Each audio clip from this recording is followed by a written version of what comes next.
New stuff on Epstein. Some transcripts have been revealed, which used to be hidden forever in Florida law, and now that's not the case. So we know something. We've just found out something we did not know before.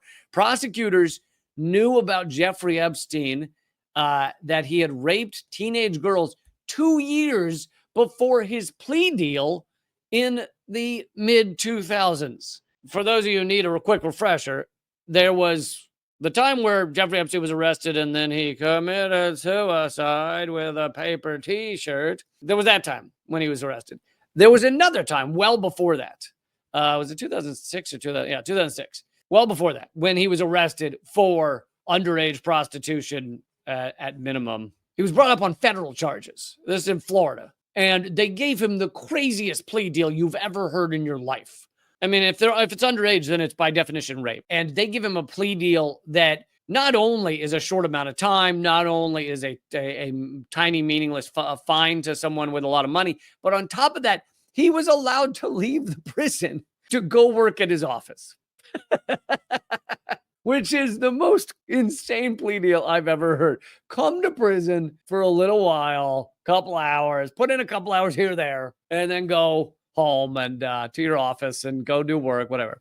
But we now know, as per the grand jury records, prosecutors knew that Jeffrey Epstein raped teenage girls 2 years ago. That's a typo. They meant 2 years before the plea deal. Sky News has reported the deal has been widely criticized as a missed opportunity to stop him. Wasn't a missed opportunity. This was someone pulling strings. It could have been Mossad, which we know he was connected to. It could have been CIA. It could have been the fact that he just had friends in high places, like Bill Clinton, who he was close enough with for Bill Clinton to ride on his jet, his Lolita Express 26 times. Who knows who pulled the strings exactly, but we know strings were pulled. The grand jury investigation started in Florida in 2006, 13 years before he faced federal charges for sex trafficking in a case that ultimately resulted in his death. The transcripts were unexpectedly released on Monday. The documents reveal that the jury heard evidence alleging that Epstein, then in his 40s, had sexually assaulted girls as young as 14 at his Palm Beach mansion.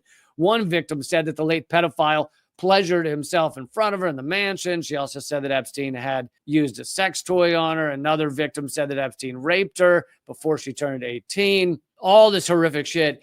And the reason this is important is because before we had these documents, you could argue, oh, well, the government, yes, he was up on federal crimes, let's say prostitution, paying for a prostitute, but they didn't know the depth of what he was doing. They didn't know that he was raping underage girls. They didn't know that he was getting them to then pay other people, other girls to come to his mansion, etc. We now know from these documents, they knew all of it. They knew all of it. And they gave him, or so much of it, and they gave him the craziest plea deal you've ever heard in your life. The transcripts detail the disturbing nature of the case against Epstein, including an instance when he allegedly raped an underage girl who pleaded no, and then he gave her $1,000 as an apology. I mean, just so much horrific shit. And this is a guy who was so close with certain people. The list is too long to say it all.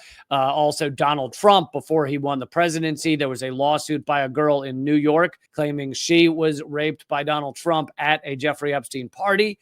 That case then mysteriously disappeared before his election. I don't know where that case went or what happened to it, but it disappeared. And she was anonymous. She was a Jane Doe. So people don't even know, who it is to go try and find out the truth about that. We, of course, know Bill Clinton rode on that plane 26 times. And so much more. Carsey in the chat says, don't forget Ghislaine Maxwell, which, of course, there's a lot about her and about her connections to Mossad and her father's connections to Mossad. And it's more than just Mossad, obviously. It's so much in the U.S. government. He had a large bribery and blackmail operation going. And let's just throw in here one quick reminder. When Epstein was arrested the second time, which resulted in his death, they went to his mansion, which notoriously had cameras at every angle, hidden cameras every angle to videotape everything. So you would imagine there's probably a lot of video footage somewhere in that mansion. Even if you got to saw open a safe to get to it, it's somewhere. The FBI goes in and fills a truckload of stuff from that mansion, called evidence, right? Never seen again. My vision of it is they filled up the truck and they just drove it into the Hudson. That was the end of it. Never seen any of that evidence. We've also never seen anybody in Epstein's black book, which just because someone says black book does not mean they necessarily were involved in his rapes and things. Obviously, he knew important people that were not doing that with him, but some of them were, and no one in the black book ever had any charges brought up against them, ever. Wonder where that date will come.